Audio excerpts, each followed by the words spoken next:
Hi everyone, I'm Bardia Khosravi, a postdoc fellow from Radiology Informatics Lab and Orthopedic Surgery AI Lab. I'm pleased to showcase my poster at SIIM 2022. The title is Creating Realistically Looking Pelvis AP Radiographs Using Generative Adversarial Networks, or GANs.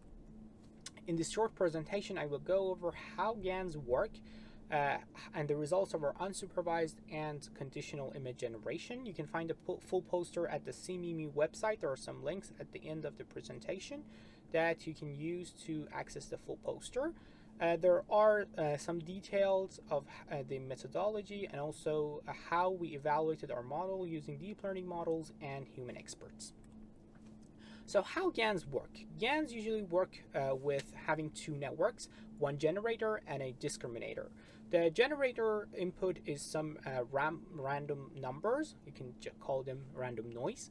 And then the generator works like a art forger. So it tries to create realistically looking images and feed it to the discriminator. The discriminator is like an art critic and compares synthetic images created by the generator and the real images and say, okay, this one looks a bit fake to me, and it gives some feedback to the generator. For example, the top corner is not looking very real, and the generator tries to minimize its flaws in order to fool the discriminator. And finally, after the training is finished, meaning that this generator can fool the discriminator, we have a generator model that can get random noise and output some synthetic images, and in our case that will be synthetic pelvis radiographs.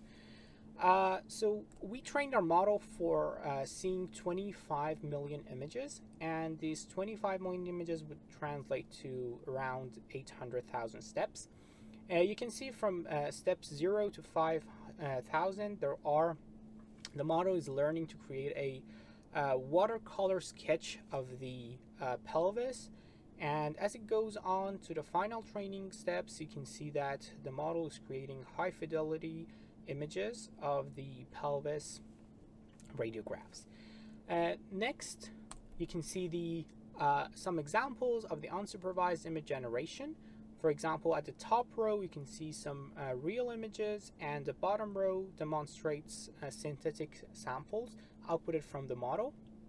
You can see that they're looking very real, and the results of our evaluation also suggest this. Also, to get this one step further, we try to conditionalize the model on some variables, namely the gender of the patient, the age, the BMI, and these three. So you can see that at the top left corner, you see a pelvis radiograph generated by the model for a less than 65-year-old female with a BMI of less than 25. And at the right, you can see that turned to a male patient. You can see that there are different morphologies around the pelvis bone, the pelvic angle, and also the soft tissues of around the genitalia. And also, if you change the BMI of the patient and the age, you can see the effect of the increasing BMI at the soft tissue shadows around the belly. And if you change the age, that will also result in similar results.